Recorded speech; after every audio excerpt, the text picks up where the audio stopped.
नमः शिवाय। विश्वनाथ भगवान की जय, महाकालेश्वर भगवान की जय, ओमकारेश्वर भगवान की जय, कुबेरेश्वर महादेव की। हर हर महादेव, हर हर महादेव, हर हर महादेव। हर काशी विश्वनाथ गोवर्धनी त्रिकालदर्शी कैलाशी अविनाशी भगवान शिव, जिनकी पुनित पावन पवित्र शिव महापुराण की कथा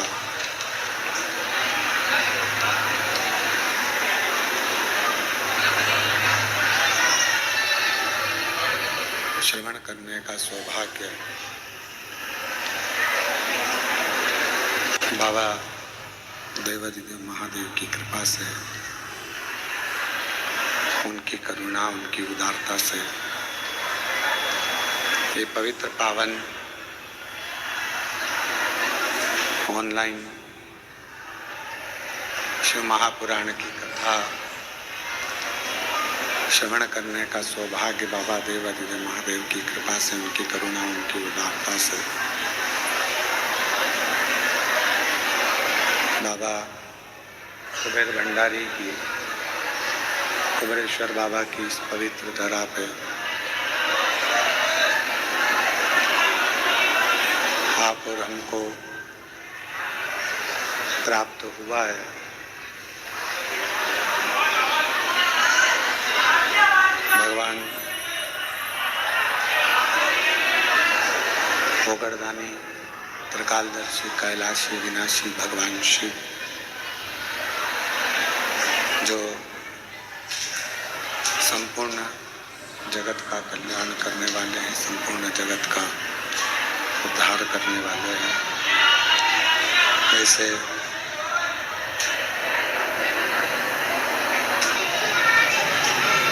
भगवान शिव का ये पवित्र धाम कुबेरेश्वर बाबा की पवित्र भूमि, कुबेरेश्वर बाबा की ये पवित्र धरा, जहाँ भगवान शिव की कृपा से, उनकी करुणा, उनकी उदारता से ये पवित्र पावन शिव महापुराण की कथा श्रवण करने का सौभाग्य कुबेर भंडारी के दरवाजे पर प्राप्त हुआ है।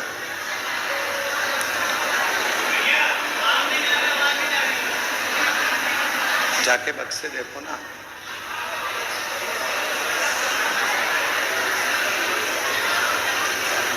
भगवान शिव त्रिकालदर्शी कैलाशी विनाशी भगवान शंकर,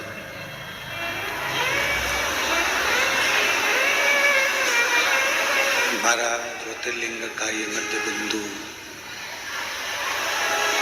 कुबेरेश्वर धाम, जहाँ आप और हम बैठकर ये पवित्र पावन शिव महापुराण की कथा श्रवण करने का कुछ भी नहीं चल रहा है। पवित्र पावन शिव महापुराण की कथा श्रवण करने का सौभाग्य प्राप्त हुआ है। कथा के मुख्य यजमान श्रीमती सरोज श्रीवास्तव जी, श्रीवास्तव परिवार भोपाल, एक बार मुख्य यजमान परिवार के लिए जोरदार ताली बजाकर स्वागत करेंगे। श्री अनीता संजय कुमार जी शुक्ला कानपुर, अनीता संजय कुमार जी शुक्ला कानपुर से एक दिवसीय कथा के यजमान पद आपने ग्रहण किया है। बहुत बहुत साधुवाद आप सभी को जिन्होंने कथा का मुख्य यजमान पद ग्रहण किया। संध्या कुमार जी त्रिपाठी जी, आप भी कानपुर से एक दिन का यजमान पद ग्रहण करें हैं। बहुत बहुत साधुवाद आपको। स्वर्गीय श्री केशव दत्त जी, स्वर्गीय कांता देवी शर्मा जी की स्मृति में आभा सुनील शर्मा जी द्वारा इंदौर एक दिवसीय शिव महापुराण कथा के मुख्य यजमान पद आपने ग्रहण किया है। स्वर्गीय दिनेश कुमार मिश्रा जी की स्मृति में द्वारा अमेठी एक दिन का मुख्य यजमान पद आपने ग्रहण किया। एक बार जोरदार ताली बजाकर उनके लिए साधुवाद, बधाइयाँ।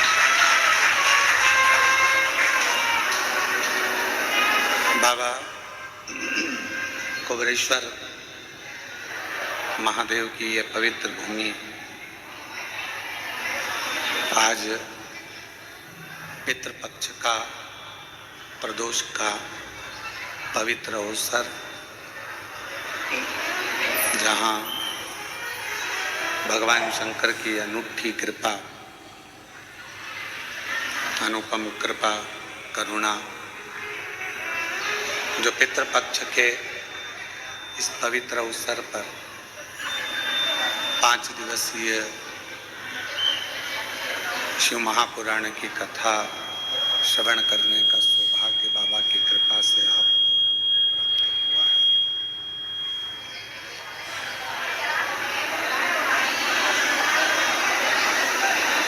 आज पितृपक्ष की प्रदोष की तिथि है और पितृपक्ष के ये बक्से चल रहे हैं, तुम चल रहा, तुम आओ आशीष, तुम सुनो हो। पितृपक्ष के प्रदोष की तिथियां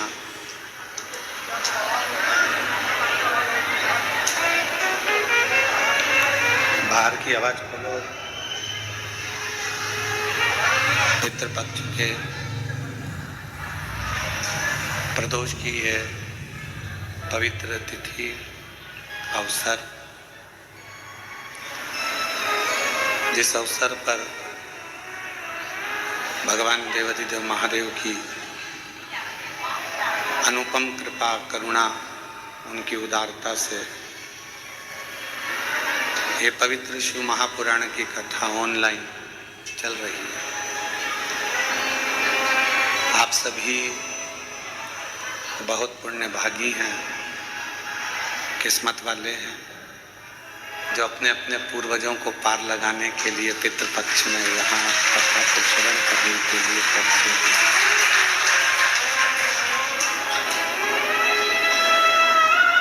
और तेरी कृपा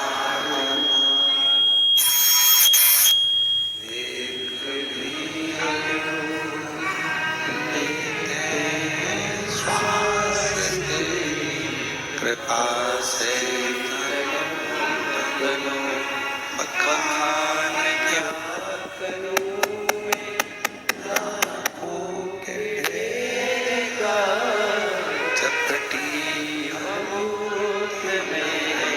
खजाना हे गंगा मुक्ति द्वार ओमकार तू, भोले ओमकार तू, आयो शरण शंभु तार करो। शिव पुराण कथा कहती है, भगवान शंकर का ये पवित्र चरित्र कहता है, आज के जमाने में जगत दुनिया शरीर में आग लगाने वाले को ढूंढ रही है। घर में एक बेटा हो जाए जो शरीर में अंत समय में हमें अग्नि दे दे, आग लगा दे।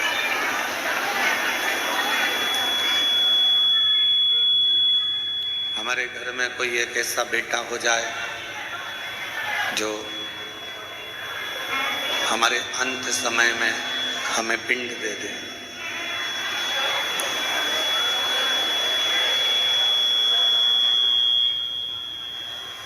हमारे घर में कोई एक सा जन्म ले ले जो हमारे मरने के बाद श्राद्ध कर दे, तर्पण कर दे, तिलांजलि कर दे, पिंड कर दे, हम बस ऐसा ढूंढने में लगे हुए हैं। जितने भी लोग शिव महापुराण की कथा को श्रवण कर रहे हैं या जितने भी शिव भक्त इस पवित्र कथा को सुन रहे हैं, श्रवण कर रहे हैं, हम निवेदन करें कि ऐसा कोई व्यक्ति नहीं जो घर में बेटा नहीं चाहता, पुत्र नहीं चाहता।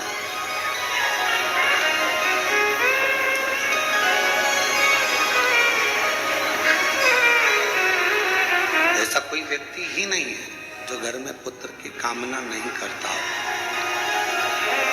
बेटे की कामना नहीं करता हो, पुत्र की कामना नहीं करता हो, बेटे की कामना नहीं करता हो, पुत्र नहीं चाहता हो।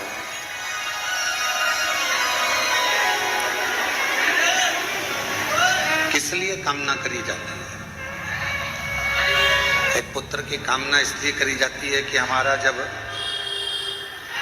अंत समय आए, हमारी अंतिम अवस्था आए, हमारे प्राण छूटने का समय आए और हमारे जब प्राण छूट जाए तो कोई तर्पण कर दे, कोई तिलांजलि दे दे, कोई श्राद्ध कर दे, कोई पिंड दे दे, बस हमको कोई आखिरी में अग्नि दे दे।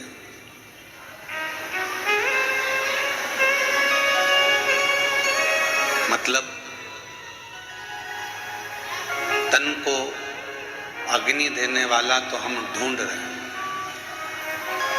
कि कोई हमारे घर में एक ऐसा जन्म ले ले, हमारे घर में कोई ऐसे एक ऐसा पैदा हो जाए, एक ऐसा कोई जन्म ले ले जो हमको अग्नि इस शरीर को दे दे। पर शिव महापुराण की कथा कुछ और कहती है। डीले कम करके प्लेन करो। शिव महापुराण की कथा वर्णन करती है कि अग्नि देने वाला तो बहुत संसार में लोग मिल जाएगा, अंतिम संस्कार करने वाले भी ढेरों लोग संसार में मिल जाएंगे, पर अज्ञानता को मिटाने वाला संसार में बहुत कम मिलेगा। इसलिए परमात्मा से, ओगरदानी से, त्रिकालदर्शी से, कैलाशी से, अविनाशी से, शिव जी से प्रार्थना करना कि हमारे घर में अगर कोई जन्म ले तो ऐसा ले जो अज्ञानता को मिटाकर ज्ञान की राह को प्रशस्त कर दे, हमारा मार्ग सुंदर कर दे। कोई भेजो आके सुनो। तुम आओ आशीष।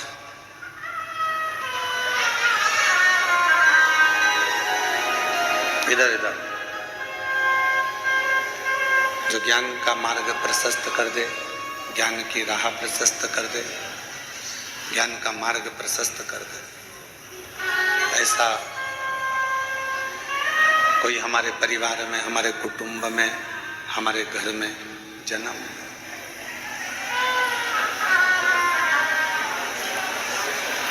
और यदि हमको ऐसा ना मिले, डीले कम कर दो, प्लेन कर दो, डीले कम कर दो, यदि हमको हमारे घर में भी अगर ऐसा कोई जन्म नहीं ले तो फिर प्रयास करो कि शिव कृपा से, भगवान शंकर की करुणा से, दया से, उनकी उदारता से कोई आपको और हमको ऐसा मिल जाए।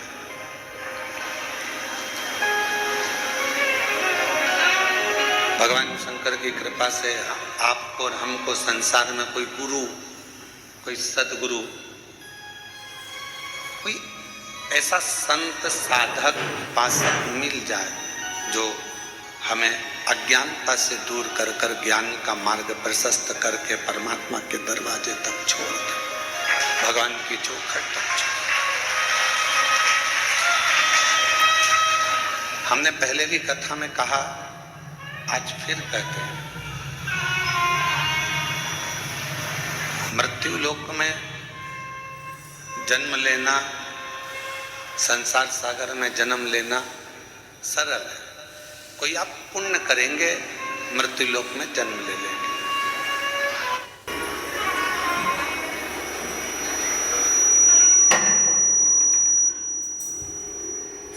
भगवत भजन करेंगे, स्मरण करेंगे, मृत्यु लोक में जन्म ले लेंगे। इस मृत्यु सागर आपका जन्म हो जाएगा, संसार सागर में आप जन्म ले लेंगे। पर मृत्यु लोक में जन्म लेना सरल है, मृत्यु लोक में पैदा हो जाना, जन्म लेना सरल है, पर मृत्यु लोक में जन्म लेकर कुछ ऐसा कर्म कर देना कि तुम्हारे जाने के बाद भी दुनिया के लोग तुम्हें याद करें, तुम्हारे जाने के बाद भी दुनिया के लोग प्रभु का स्मरण करें।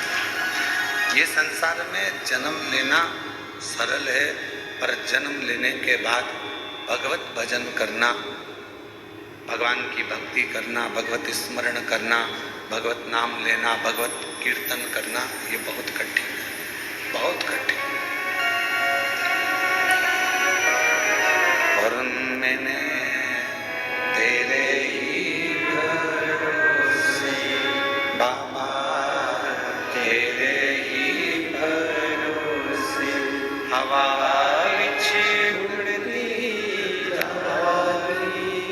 बाबा डोर है तो छड़ीना घंटी जवानी, भोले मैं तेरी शंभो मैं तेरी हवा बिछी उड़ती जानी, बाबा डोर है तो छड़ीना कटनी जानी। तो मृत्यु लोक में जन्म लेना सरल है, पर मृत्यु लोक में जन्म लेकर भगवान का भजन, भगवान का स्मरण, भगवान की भक्ति, भगवत नाम ये जपना कठिन है, बहुत कठिन।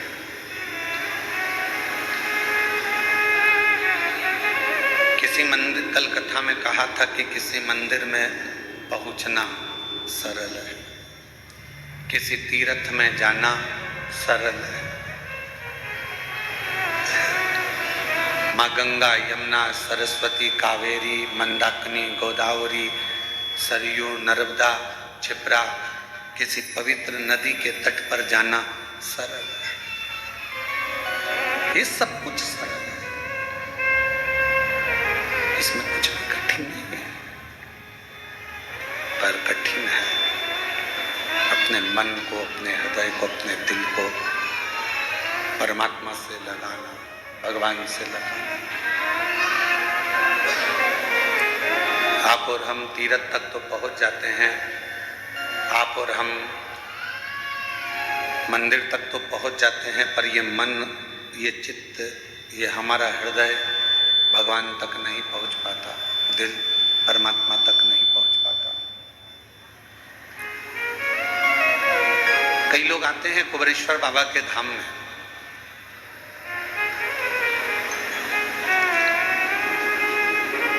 झोली पसारते हैं, प्रार्थना करते हैं, विनय करते हैं, निवेदन करते हैं, विनती कर कर बाबा से खूब मांगते हैं और बाबा से मांग कर चले भी जाते हैं।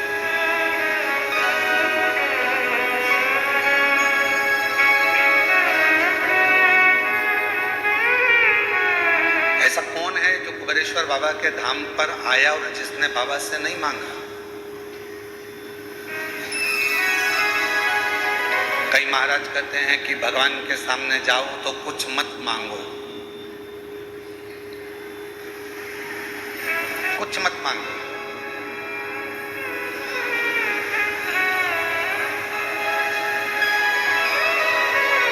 पर एक माँ और एक बाप, एक पिता और एक माँ ऐसी होती है जो अपने बच्चे को ये चाहती है कि मेरा बच्चा, तुम खुद अंदाजा लगाओ, प्रयास करो, प्रैक्टिकल करके देखो। पूरा की पूरा पैसा ले जाकर तुम अपनी पत्नी को दो और पत्नी से कहना कि तू इस पैसे से पूरे घर को चला, ठीक है? प्रैक्टिकल करना।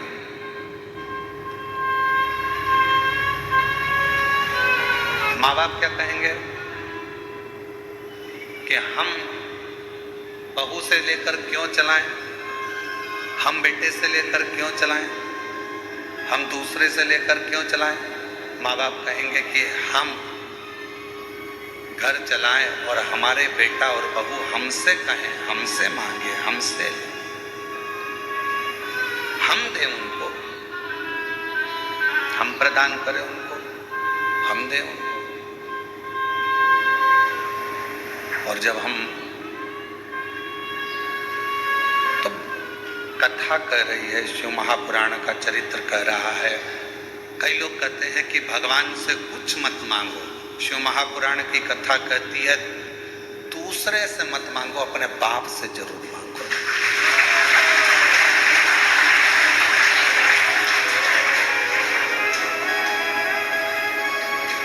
अगर उससे नहीं मांगोगे तो किसके दरवाजे पर जाकर मांगोगे? बोलो बोलो। क्या दुनिया तो चाहती है कि तुम अपने भगवान से मत मांगो, दूसरे के यहां चले जाओ।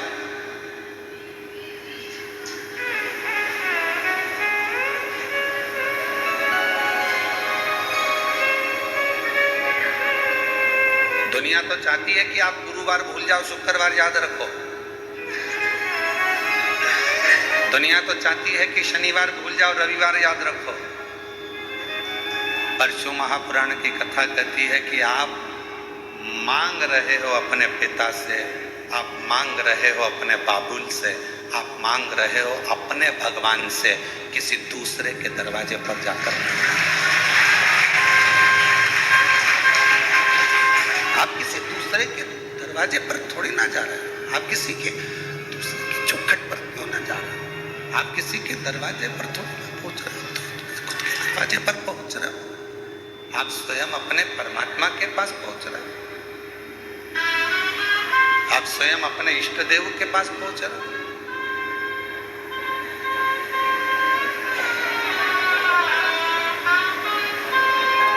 और हम उसके आश्रित होकर, हम उसके आश्रितता में उससे जाकर मांग रहे हैं। किसी दूसरे से मांगने का हम फिर निवेदन है, आप परमात्मा से, अपने परमात्मा से जाकर कहो, अपने परमात्मा से विनती करो, अपने परमात्मा से विनय करो, अपने परमात्मा से निवेदन करो। दूसरे के दरवाजे पर जाकर नहीं कहिए, दूसरे से जाकर नहीं बोले।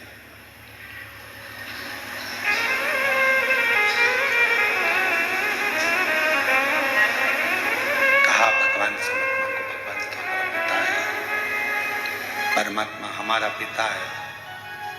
और जब हम परमात्मा के पास जाएं, फिर निवेदन है आप कुबेरेश्वर धाम पर कभी भी आना, कुबेरेश्वर धाम की भूमि पर कभी भी पहुंचना, आप उसको अपना बाप मान लो तो आना, और अगर बाप ना मानो तो बिल्कुल मत आओ, मत तो मत आओ।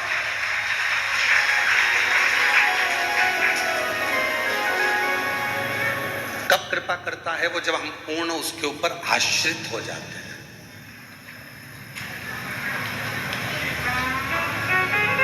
थोड़े दिन मन भटक रहा है यहाँ, थोड़े दिन मन भटक रहा है वहाँ, थोड़े दिन मन भटक गया कहीं कहीं कहीं कहीं, जहाँ तहाँ हम इस मन को भटकाते रह रहे हैं, मन को भटका रहे हैं।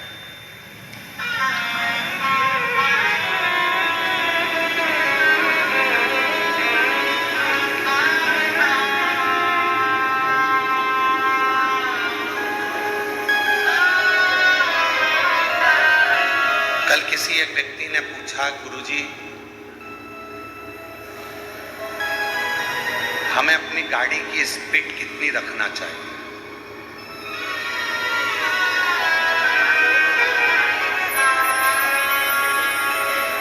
ये बात हमने पहले कही थी, वो जान कर पूछा कि हमें अपनी गाड़ी की स्पीड कितनी रखना चाहिए। हमने कहा जितनी तुम्हारी उम्र हो उतनी गाड़ी की स्पीड रखो। जितनी तुम्हारी उम्र है, 18 साल के हो तो 18 स्पीड रखो, 50 साल के हो तो 50 स्पीड रखो, और 60 साल के हो तो 60, 80 साल के हो तो 80 साल के हो। तुम्हारी जितनी स्पीड हो उतनी स्पीड आप रखिए। आपकी जितनी स्पीड रखिए, जितनी आपकी उम्र उतनी आपकी स्पीड। बच्चे कहेंगे हमें गाड़ी कितनी स्पीड में चलाना है, बुजुर्ग कहे हमें गाड़ी कितनी स्पीड में चलाना है, कोई कहे हमें गाड़ी कितनी स्पीड में चलाना है। तो जितनी स्पीड आपकी उतनी स्पीड में गाड़ी चलाना। शंभु बाबा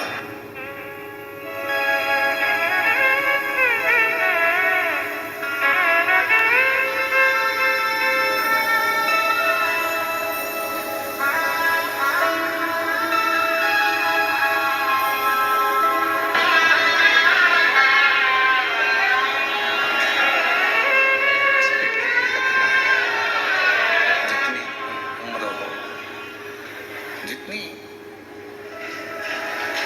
आपकी उम्र हो उतनी स्पीड रखिए। 18 साल के हो तो 18 की स्पीड में गाड़ी चलाओ, 20 साल के हो तो 20 की स्पीड में गाड़ी चलाओ, 50 साल के हो तो 50 की स्पीड में गाड़ी चलाओ। और यदि तुम 80 साल के हो, 80 की स्पीड में चलाओ।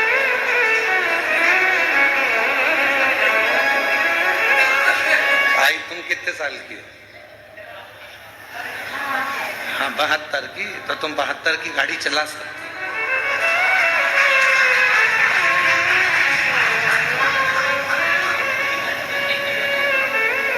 श्रीवास्तव जी कितने साल के? तो 50 की चलाना, 50 से ऊपर गाड़ी नहीं दौड़ाना।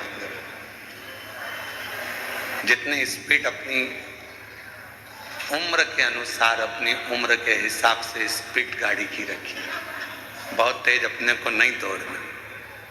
आज लोग इतना तेज दौड़ रहे हैं, इतना तेज दौड़ रहे हैं कि मनुष्य की देह को खिलौना समझ रखे।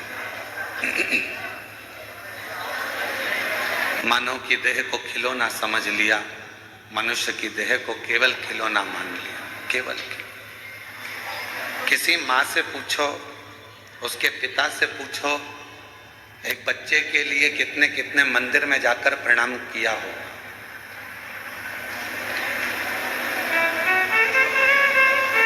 एक माता पिता से पूछो कि एक बच्चे के लिए उसने कितनी जगह पर अपना सिर रगड़ा हो। रात भर जाग कर अपने बच्चे को गोदी में लेकर एक माँ बैठी रही पूरी रात, और वो बच्चा 2 मिनट में घर से गाड़ी लेकर निकला, अभी आया।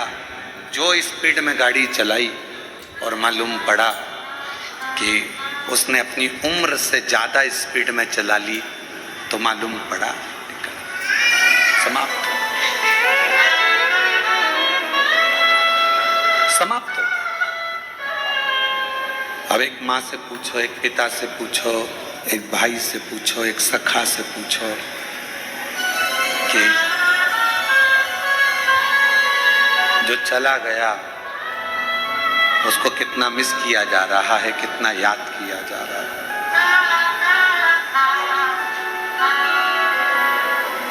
कितना स्मरण उसका किया जा रहा है, कितना उसको पूछा जा रहा है। शिव महापुराण की कथा भी यही कहती है। बचपन, जवानी, अधेड़ी, बुढ़ापा, 4 अवस्था परमात्मा ने दी है, और वो चारों अवस्था किसी ना किसी रूप में परमात्मा के भजन के लिए दी। अपना कर्म करने के लिए, कर्म भी करो, भजन भी करो। कोई तुमसे कहे कि अपना घर छोड़ दो, परिवार छोड़ दो, कुटुंब छोड़ दो, नाते छोड़ दो, रिश्ते छोड़ दो, नौकरी छोड़ दो, सर्विस छोड़ दो, बिल्कुल मत छोड़ना। कह देना सीवर वाले महाराज ने मना करा है, ना घर छोड़ूंगा, ना व्यापार छोड़ूंगा, ना नौकरी छोड़ूंगा, ना परिवार छोड़ूंगा, ना मैं कोई बाबा बनूंगा, ना मैं कोई जोगी सन्यासी बनूंगा, ना मैं तपस्वी बनूंगा। मैं तो घर में रहकर मुख से एक बार श्री शिवाय नमस्तुभ्यम कहकर परमात्मा का हो जाऊंगा और परमात्मा मेरा।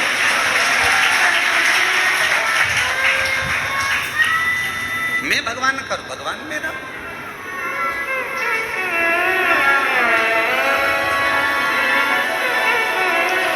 घर छोड़ने से क्या भगवान मिल सकता है?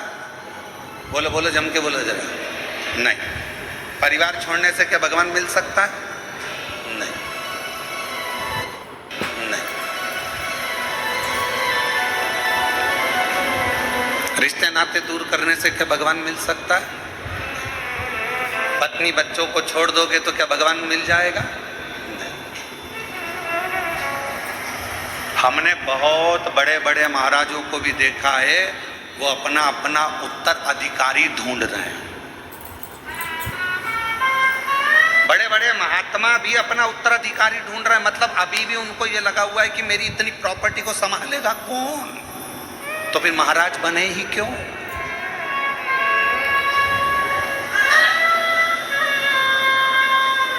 हमारे जाने के बाद ये प्रॉपर्टी कौन संभालेगा, हमारे जाने के बाद ये कौन संभालेगा, कौन देखेगा? तो हर जब तुम संत बन गए, साधु बन गए, तपस्वी बन गए, सन्यासी बन गए, तो फिर उत्तराधिकारी क्यों?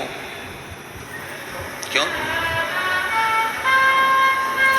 जब तुम आए संसार में तो तुमको ही नहीं मालूम था कि तुमने क्या बनाया। साथ किसने दिया? उस परमात्मा। तो फिर वो उत्तराधिकारी भी वही ढूंढेगा। एक दिन ऐसा आएगा कि किसी ना किसी को लाकर फिर बिठा देगा जो उसके अधिकारी हो, जो उस जगह का अधिकारी, जो परमात्मा को जानता हो, समझता हो, साधता हो, परमात्मा की भक्ति में जो डूबा रहता है, धन में नहीं, वैभव में नहीं, संपदाओं में नहीं, जो परमात्मा की भक्ति में।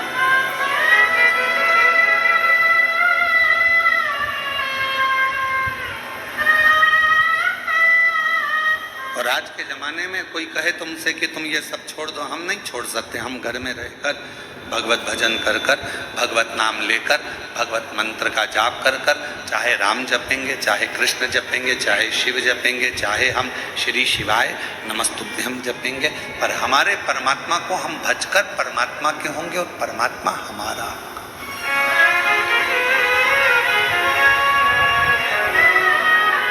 हम परमात्मा। और भोलेनाथ दया करना,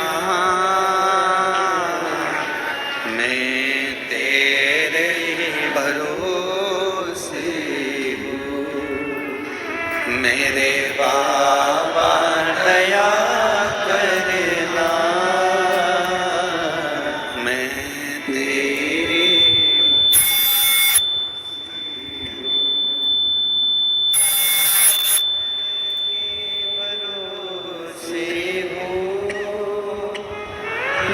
परिवार के भरोसे हो,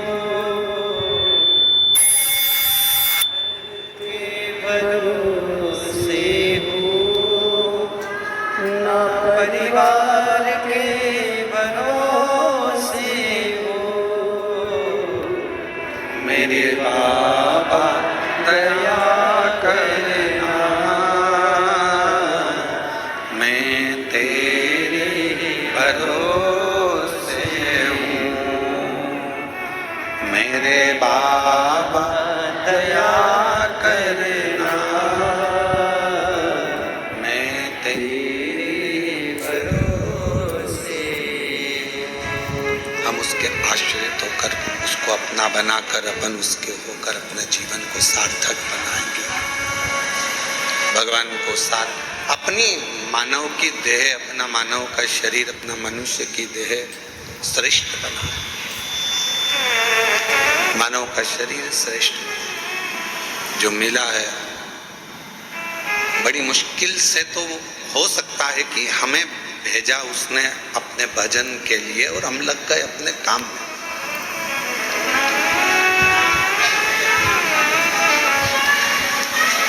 हम मानते हैं कि घर संभालो, परिवार संभालो, कुटुंब संभालो, रिश्ते संभालो, नाते संभालो, सब कुछ संभालो, पर साथ में उस परमात्मा का भजन भी बहुत जरूरी है।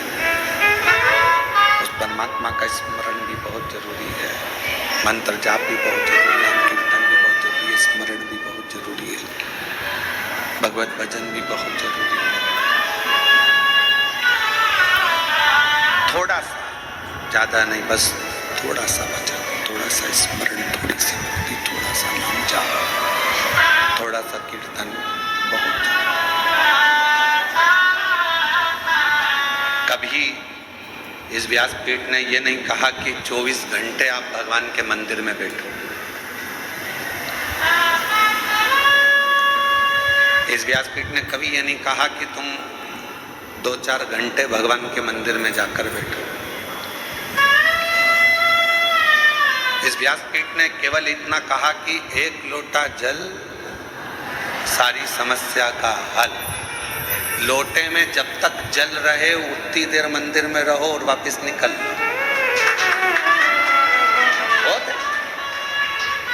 झाड़ू लगाया, पोछा लगाया, हाथ धोए, बाबा को जल चढ़ाया, पूजन करी, उतनी देर बाद फिर अपने घर की और अपने गंतव्य की ओर, अपनी ओर, अपने घर की ओर चल। फिर अपने को नहीं रखना, फिर अपने को नहीं, उतनी देर बाद भगवान की भक्ति मंदिर में गई, अपने घरों में चल दीजिए, चल दो। फिर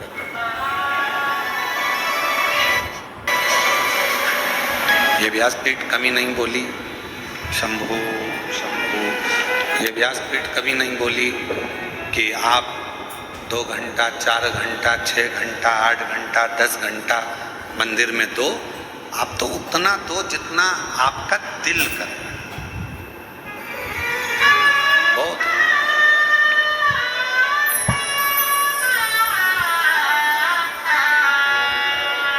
एक स्मरण में एक चरित्र आता है कि पहले जब शादियां होती थी, आज भी शादी में ये देखा जाता था कौन सी चीज कहाँ की प्रसिद्ध है।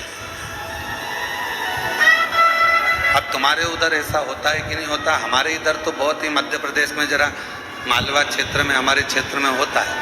क्यों साहब, बैंड बाजा कहाँ का लाना है छोरे की शादी में?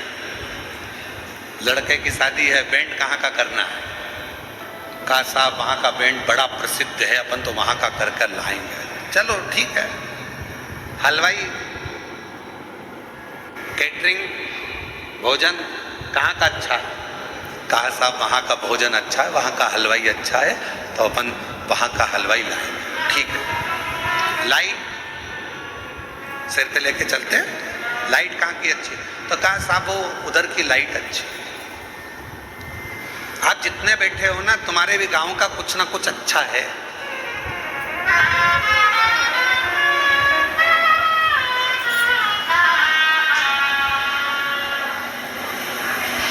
साहब छोरे की शादी करना है, फिर तो क्या साहब छोरे के लिए कपड़े? तो कहा वो वहाँ पर बहुत अच्छे कपड़े बनते हैं, बहुत जोरदार दर्जी है और दूल्हे के कपड़े अच्छे बनाता है। ठीक। फिर कहा घोड़ी जिस पे दूल्हा बैठेगा, घोड़ी वो कहाँ की अच्छी है? तो कहा साहब वहाँ की घोड़ी जोरदार है, बहुत जोरदार घोड़ी है, एकदम बढ़िया नाचे कूदे और अच्छी चले। बस तो फिर अब घोड़ी वहाँ की कर। बैंड वाले के यहाँ गए, बैंड बुक कर लिया। लाइट वाले के यहाँ गए, लाइट बुक कर ली। हलवाई के यहाँ गए, हलवाई बुक कर लिया। कैटरिंग वाले के यहाँ गए, कैटरिंग की व्यवस्था बुक कर ली। कपड़े वाले के यहाँ गए, बोलो कपड़े बुक कर लिए। अब पहुँचे घोड़ी वाले के। साहब हमने सुना है तुम्हारी घोड़ी बहुत जोरदार है।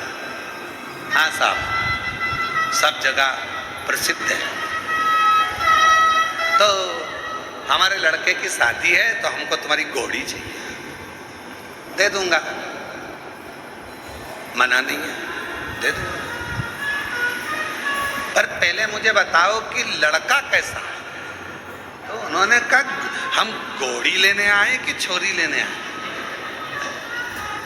हम तो यहाँ घोड़ी लेने आए, तुम पहले बताओ लड़का कैसा है। तो उन्होंने कहा अच्छा जोरदार है, फोटो दिखा दिया उन्होंने मोबाइल में, कहने साहब जी लड़के का फोटो है नहीं जोरदार बढ़िया, कहने लगे हाँ साहब बहुत जोरदार। तो कहा कि अब घोड़ी, तो कहा घोड़ी तो मैं दे दूंगा, घोड़ी तुम्हारी बुक भी कर लूंगा, पर दिक्कत एक है लड़के का, इसलिए पूछ रहा हूं कि घोड़ी मेरी 3 बार बहुत उचकती है, पूरी शादी में 3 बार उचकेगी। अगर लड़का समझदार होगा तो घोड़ी को पकड़ के रखेगा, संभाल के रखेगा, वरना वो घोड़ी इसके हाथ पैर तोड़ देगी।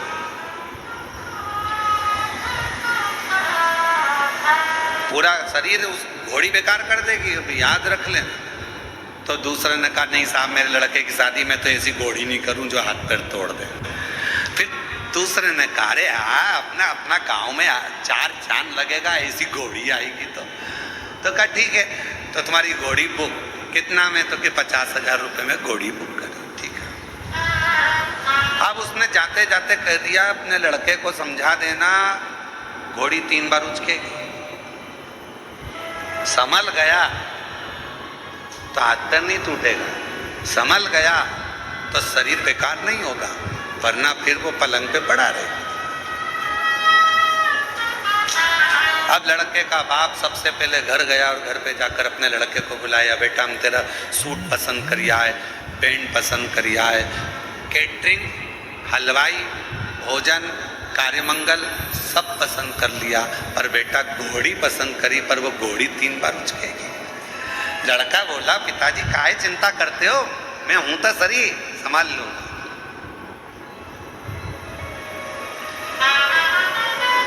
और जो घोड़ी पर बैठा दूल्हा, और घोड़ी भी समझदार थी, हर कहीं थोड़ी ना उचक जाऊं। घोड़ी ने देखा कोई ने कुर्सी लगाई, दूल्हे को माला पहनाने के लिए खड़ा हुआ, इतनी देर में घोड़ी उचक गई। जो उचकी तो इसको मालूम था उचकी है तो पकड़ लिया चमक, पर वो कुर्सी वाला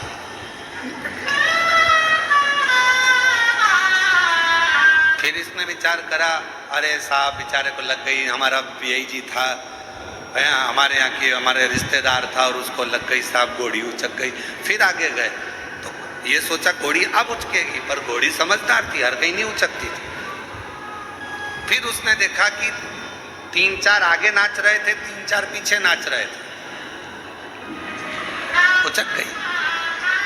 आगे वाले को भी पटक दिया, पीछे वाले को भी पटक दिया। अब तीसरी बारी थी और घोड़ी ने देखा कोई नहीं है, सब इधर उधर है, इतना में घोड़ी चोच की जम के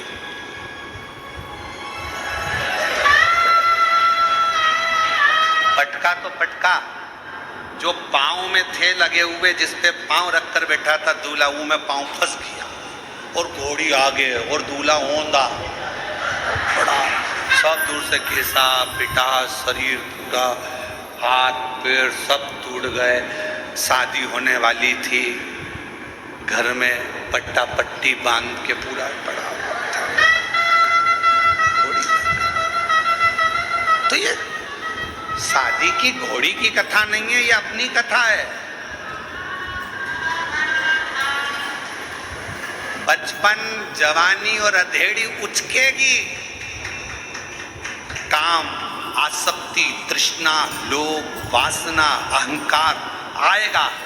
अगर इन तीनों में संभल गए तो तुम्हारा बुढ़ापा सुधर जाएगा, नहीं ठीक है। उचके अहंकार, ये उम्र जब जब आती है, बचपन आता है तो उचकता है, मैं ये कर दूंगा, मैं वो कर दूंगा, मैं ये कर दूंगा। जवानी आती है तो उचकता है, अरे मैं सामने पढ़ लूंगा तो टेंशन मत ले, ऐसा कर दूंगा वैसा कर दूंगा, ये उचक रहा। अधेड़ी आएगी, सब व्यापार मेरे हाथ में है, मैं सब कुछ कर सकता हूँ, सारी फैक्ट्रियां चला सकता हूँ, सारा व्यापार कर सकता हूँ। उचक रहा अहंकार में, इतना तेज मत उचक जाना कि तुम्हारा बुढ़ापा बिगड़ जाए। इसलिए याद रखना कि बारात की घोड़ी पर बैठो तो थोड़ा संभाल कर बैठना, जिससे तुम्हारी जिंदगी अच्छी चले, तुम्हारा जीवन अच्छा चले, श्रेष्ठ चले।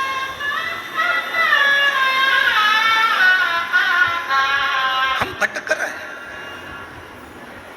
अगर कथा में आने के बाद भी हमारा मन उचक जाए, भगवान की शरणागति में पहुंचने के बाद भी हमारा मन उचक जाए,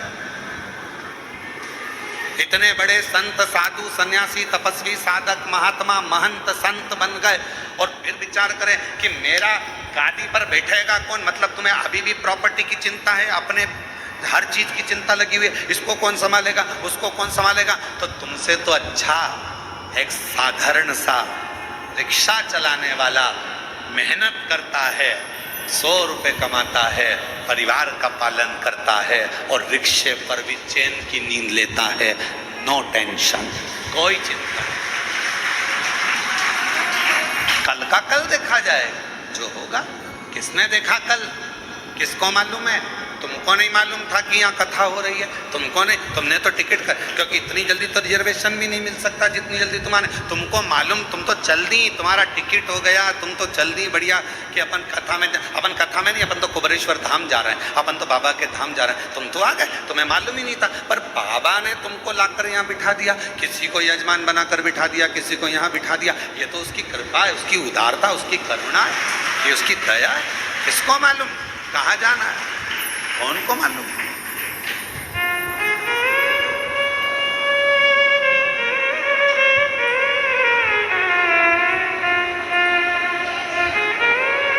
और मेरे बाबा ना मैं तेरे भरोसे हूँ, मेरे बाबा दया करना, मैं तेरे भरोसे ना घर के भरोसे हूँ, ना परिवार के भरोसे हूँ, ना घर के भरोसे हूँ, ना परिवार के भरोसे हूँ।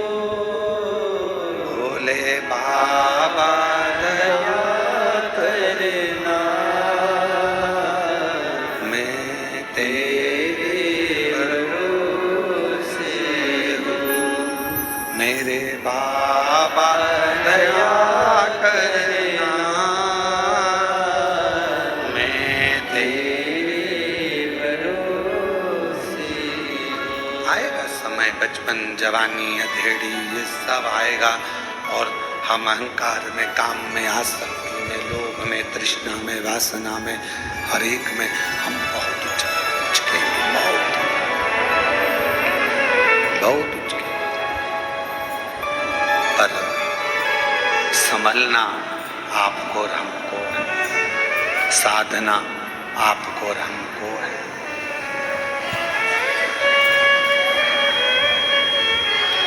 और जब हम आप और हम संभलें, साधें, तो फिर हमारा बाकी का जो जीवन है वो श्रेष्ठ निकल सकता है। बाकी का जीवन, तो जीवन को हम श्रेष्ठ बना सकते हैं। कथा कह रही है भगवान शिव का। थोड़ा बहुत हेयर फॉल तो नॉर्मल बात है, लेकिन जब बहुत ज़्यादा हेयर फॉल होने लगे तो स्विच टू त्राया का हेड। कथा कह रही है भगवान शिव का पवित्र चरित्र कह रहा। माँ जगत जननी जगदम्बा अम्बा माँ पार्वती जी का प्रागट्य हिमालय राज के घर में हुआ माँ सती के जाने के बाद।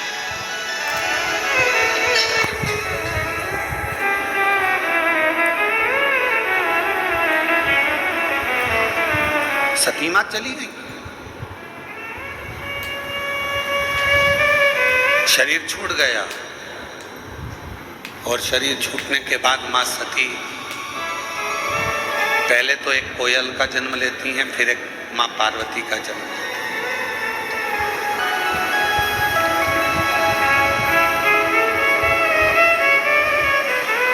मां जगत जननी पार्वती के रूप में प्रकट हुई।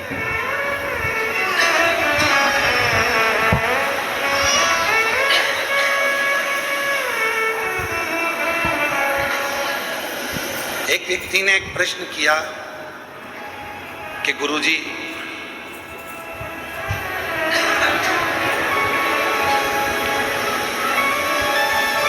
हिमालय राज्य की बेटी का नाम पार्वती, क्या मां पार्वती का नाम संपूर्ण विश्व के शांति को, पोषण को, विश्व भरण को, संपूर्ण विश्व के पेट भरने को जागृत करता है? यदि हम देवी भागवत पढ़ें और देवी भागवत का स्मरण करें या शिव महापुराण की कथा का स्मरण करें तो केवल मां पार्वती का नाम, गौरी शंकर, गौरा पार्वती, भगवान देवाधिदेव महादेव के साथ जब हम मां पार्वती के नाम का उच्चारण करते हैं, केवल मां पार्वती के नाम का उच्चारण, तो आप महसूस करेंगे कि आपके अंदर एक अलग से ऊर्जा, एक अलग से बल आपके शरीर में आ रहा है।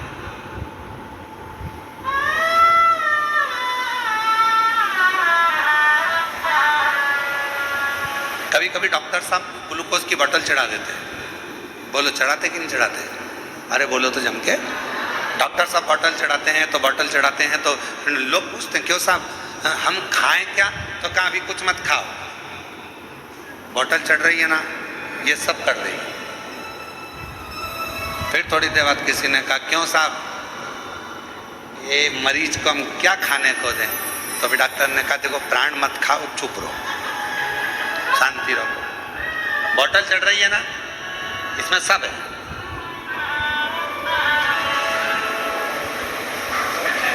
इस बोतल में सब कुछ है, चिंता मत करो। फिर कोई मिलने आया,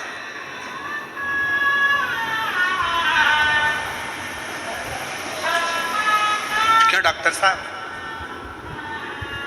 6 घंटा हो गया ना पड़ा, कुछ तो खाने का देना चाहिए ना।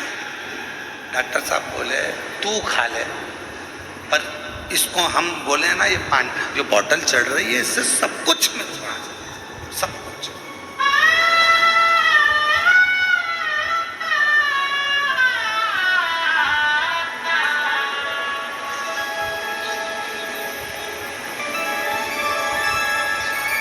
फिर एक व्यक्ति आया, समझदार था, पढ़ा लिखा था, अच्छा था।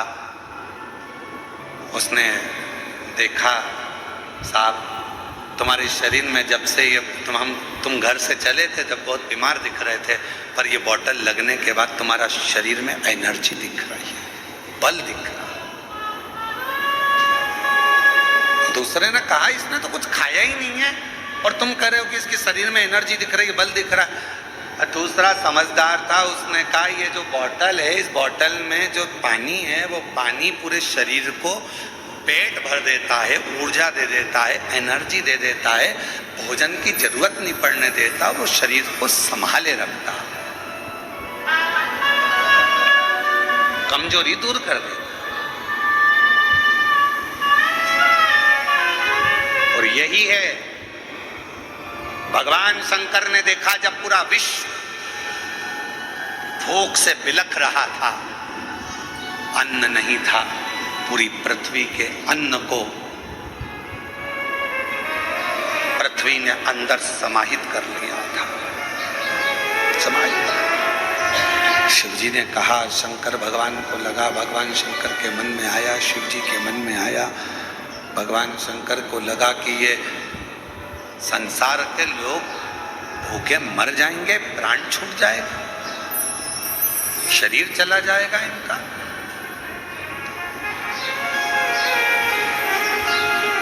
कौन इनको जपेगा? क्या होगा? तब भगवान देवाधिदेव महादेव ने अपने डमरू का नाद किया। Unboxing some gorgeous ethnic inspired decor from Flipkart today. Starting with these handcrafted metal. नाद किया और डमरू का नाद कर कर उस नाद में से एक शब्द प्रकट हुआ। वो शब्द गर्जना कर दिया कि तुम्हारी जो अर्धांगिनी है पार्वती, अगर संसार के लोग केवल मां पार्वती का स्मरण करेंगे तो उनको कुछ भी अगर भोजन को भी ना मिले तो उनके शरीर में ऊर्जा बनी रहेगी, उनका प्राण नहीं छूटेगा।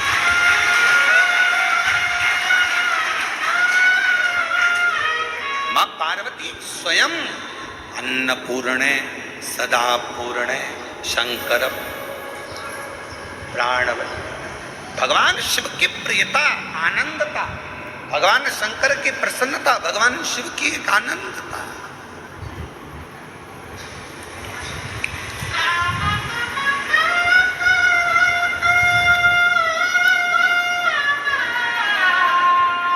यदि मेरे भगवान शंकर के पूरे शरीर के अंदर पूरा विश्व समाया हुआ है, मेरे देवाधिदेव महादेव के पूरे शरीर में अगर भगवान शंकर के पूरे शरीर में ये पूरा विश्व समाया हुआ है, जलचर थलचर वायुचर सब शिव के शरीर में है, तो मेरी जगत जननी पार्वती मैया का केवल नाम उच्चारण उस शरीर में जितना विश्व समाया है सबका भरण पोषण करने का बल मेरी माँ जगत जननी जगदम्बा पार्वती जी करती है।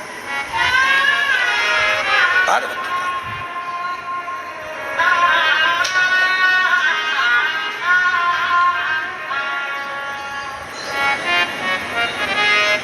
चार नवरात्रे होते हैं। कितने? 4। 2 नवरात्रे गुप्त होते हैं, 2 नवरात्रे तुम्हारे सामने आते हैं, एक चैत्रीय एक शरद। ये श्राद्ध विराम हो जाएगा, फिर नवरात्रे प्रारंभ, शरदीय नवरात्रे प्रारंभ। क्यों भैया? कभी किसी ने पूछा कि 4 नवरात्रे होते हैं?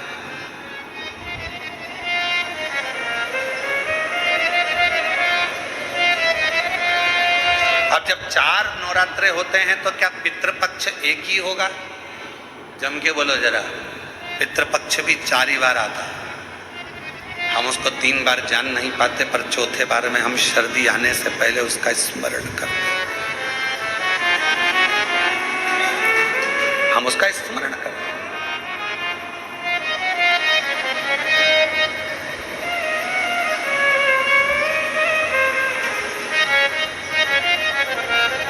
क्या केवल 4 नवरात्र? क्यों?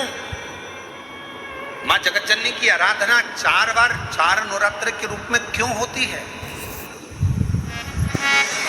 हमारा बचपन, हमारी जवानी, हमारी अधेड़ी और हमारा बुढ़ापा, 4 अवस्था में ये नवरात्रे की जो साधना होती है, नवरात्रे में जो आराधना होती है, जो नवरात्रे में माँ आद्य शक्ति दुर्गा भवानी माँ पार्वती की पूजन होती है, माँ गोरा के रूप में, चंद्रघंटा के रूप में, स्कंद के रूप में, कुष्मांडा के रूप में, माँ कात्यायनी के रूप में, माँ कालरात्रि के रूप में, जब हम माँ आद्य शक्ति की आराधना करते हैं तो वो नवरात्रे हमारे शरीर को एक ऊर्जा देते हैं, एक एनर्जी देते हैं, एक बल देते हैं।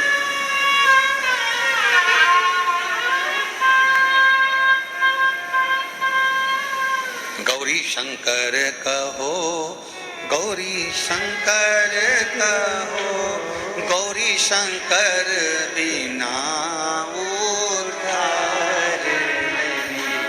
गौरी शंकर कहो, गौरी शंकर कहो, गौरी शंकर बिना उद्धार नहीं।